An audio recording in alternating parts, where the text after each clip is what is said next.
So hello guys, अपना second module चल रहा है इंफ्रास्ट्रक्चर। उसमें 2.8 में हम बात करेंगे given A scenario installation configure and secure of basic wireless networking के बारे में। उसमें हम बात करेंगे कि 80802.11 A B G N A सी क्या होता है, उसमें ओल्डर और न्यू वर्जन क्या होता है, स्पीड लिमिटेशन के बारे में बात करेंगे और बेस्ट प्रैक्टिसेस के बारे में बात करेंगे जिससे अपना वाईफाई अपन सिक्योर कर सके। तो अभी चलते हैं नेक्स्ट स्लाइड पे। सो नेक्स्ट स्लाइड पे जाने के बाद आपको ये पता होना चाहिए कि 802.11 है क्या पहले तो। So what are the IEEE 802 wireless standard. अब आप बोलोगे कि ये IEEE है क्या। सो उसके बारे में बात करें तो उसका फुल फॉर्म होता है institute of electrical and electronics engineer.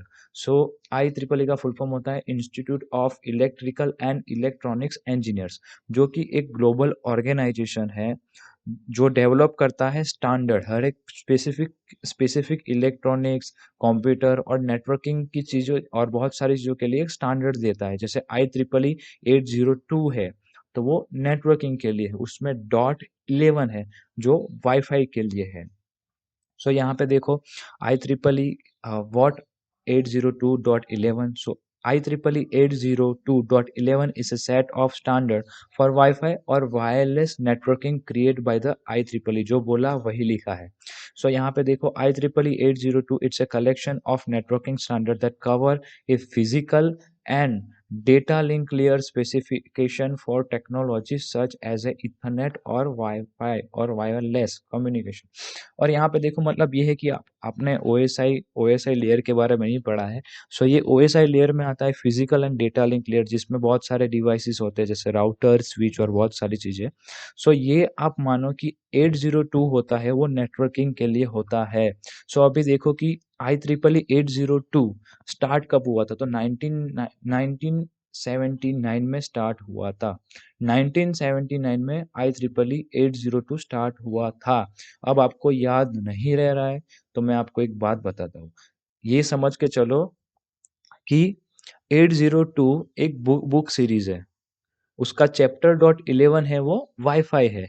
802 है, उसका टाइटल है नेटवर्किंग और उसका चैप्टर .11 है अपना वाईफाई। और पेज क्या है, ABGNACAX और BE।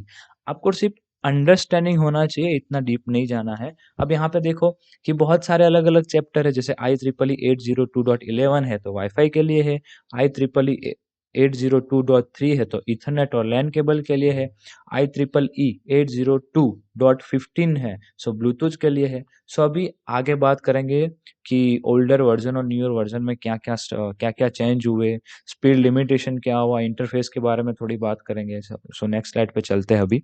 सो नेक्स्ट स्लाइड पे आने के बाद यहाँ पे देखो कि इवोल्यूशन ऑफ वाईफाई स्टैंडर्ड्स के बारे में बात करते हैं अभी। सो यहाँ पे देखो वाईफाई जेन लिखा है, मतलब वाईफाई की जनरेशन। IEEE स्टैंडर्ड लिखा है, मैं आगे बात कर दिया कि IEEE है क्या, जिससे आपको अंडरस्टैंडिंग इजीली हो जाएगा। रिलीज ईयर के बारे में बात करेंगे, कब रिलीज हुआ था ये सारी चीजें।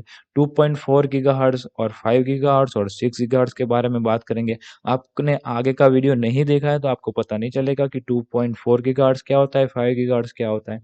मैक्स डेटा रेट के बारे में बात करेंगे, मतलब मैक्स डेटा रेट मतलब कितनी स्पीड से वो डेटा ट्रांसफर कर सकता है। सो यहाँ पे देखो वाईफाई आया, ओनली वाईफाई 802.11 1997 में आया था वो।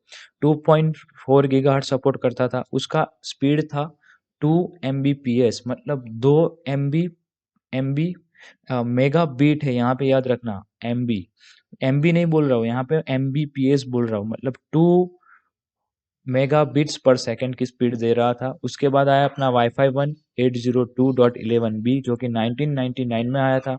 उसमें भी 2.4 गीगाहर्ट्ज सपोर्टेड था।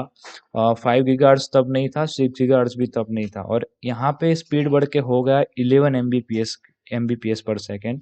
सो यहाँ पे देखो वाईफाई 2 आया, मतलब जैन जैन जैसे चल रहे हैं, मतलब 0 वाईफाई 1 वाईफाई 2।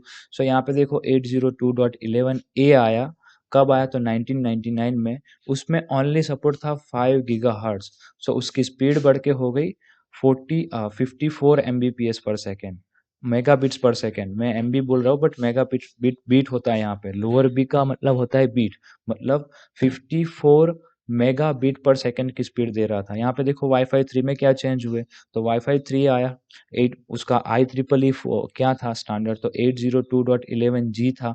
कब आया? 2003 में आया। सो उसमें 2.4 ही गीगाहर्ट्ज़ ओनली सपोर्टेड था और उसकी भी सेम स्पीड थी 54 Mbps पर सेकंड की। सो यहाँ पे देखो वाईफाई जेन में वाईफाई 4 आया, सो 802.11n 2009 में आया था, उसमें दोनों सपोर्टेड था। यहाँ से ही अपना वाईफाई सबसे ज़्यादा डेवलप हुआ था, मतलब 2.4 भी आ गया, एक ही राउटर में 2.4 आ गया और 5 गीगाहर्ट्ज़ दोनों एक साथ आ रहे थे और इसका सबसे ज़्यादा स्पीड हुआ था 600 एमबीपीएस पर सेकंड, मतलब 600 मेगाबिट पर सेकंड की स्पीड दे रहा था ये।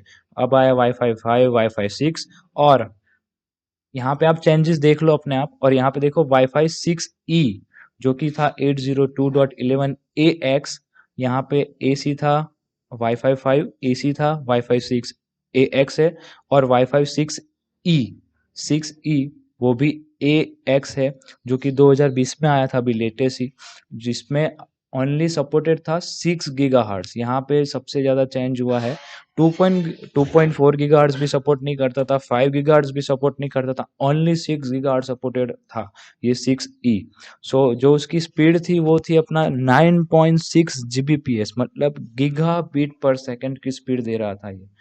और अभी लेटेस्ट जो आया है 2024 में वो वाईफाई 7 है, 802.11be करके आया है, जिसमें 2.4 गीगाहर्ट्ज़ सपोर्टेड है, 5 गीगाहर्ट्ज़ सपोर्टेड है और 6 गीगाहर्ट्ज़ सपोर्टेड है, जिसकी स्पीड है 46 गीगाबिट्स पर सेकंड की। सबसे ज़्यादा स्पीड है 46 गीगाबिट पर सेकंड की स्पीड दे रहा था। अभी चलते हैं नेक्स्ट स्लाइड पे। सो यहाँ पे सिक्योरिटी के बारे में थोड़ा बहुत बात करेंगे वाईफाई के related. So security level and description यहाँ पे लिखा है मैंने। सो यहाँ पे इनक्रिप्टेड एंड अनइनक्रिप्टेड के बारे में बात करेंगे। सो सिक्योरिटी लेवल क्या होता है कि इनक्रिप्टेड होता है तो हैक नहीं हो सकता इजीली, और इनक्रिप्टेड का मीनिंग क्या होता है कि कोई भी चीज़ को मतलब नॉर्मल टेक्स्ट को साइपर टेक्स्ट में कन्वर्ट करना, उसको बोलते हैं इनक्रिप्शन। आपको नहीं पता होगा इतनी सारी चीज़ें, कोई दिक्कत नहीं है, बट आप ये याद रखो कि इनक्रिप्शन सिक्योर होता है और इनक्रिप्शन के विदाउट मतलब सिक्योर नहीं होता ये सारी चीज़ें। सो यहाँ पे देखो कि डिस्क्रिप्शन में लिखा है अनइनक्रिप्टेड, यहाँ पे सिक्योरिटी लेवल लो लिखा है। सो यहाँ पे no password, data can be read by anyone और नियर बाय, मतलब कोई भी डेटा रीड कर सकता है अनइनक्रिप्टेड नहीं है तो। अब इनक्रिप्शन में क्या होता है कि सिक्योरिटी लेवल हाई होती है, यूज ए की टू प्रोटेक्ट डेटा, मतलब एक की होती है जिससे जो की डालता है पर्सन उसको ही सिर्फ पासवर्ड डिक्रिप्ट होकर दिखेगा।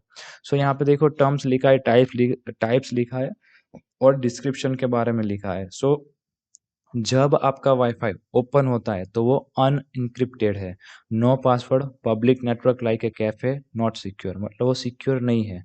सो कैपे फिर अपना चलता है कैप्टिव। सो अभी नेक्स्ट है अपना कैप्टिव पोर्टल। सो इसमें टाइप होता है अनइनक्रिप्टेड, मतलब लॉगिन बेस होता है बट वो अनइनक्रिप्टेड होता है। सो डिस्क्रिप्शन के बारे में बात करें, so a login page after connecting like hotspot और एयरपोर्ट। सो अभी चलते हैं नेक्स्ट पे। सो नेक्स्ट पे जाने के बाद यहाँ पे देखो कि WEP वायर्ड। सो यहाँ पे WEP है जो उसमें होता है वायर्ड इक्विवेलेंट प्राइवेसी, जो कि इनक्रिप्टेड होता है बट ये भी वीक है आज के ज़माने में। उसके डिस्क्रिप्शन के बारे में बात करें तो ये ओल्ड है, आउटडेटेड है, इजी टू हैक, मतलब ये इनक्रिप्टेड होता है बट हैकर इजीली इसको हैक कर सकता है। सो यहाँ पे आ जाओ, उसके बाद हुआ अपना WPA वाईफाई प्रोटेक्टेड एक्सेस, जो कि इनक्रिप्टेड होता है, बेटर देन VEP। सो यहाँ पे VEP हमने बात कर दिया, वायरलेस इक्विवेलेंट प्राइवेसी के बारे में।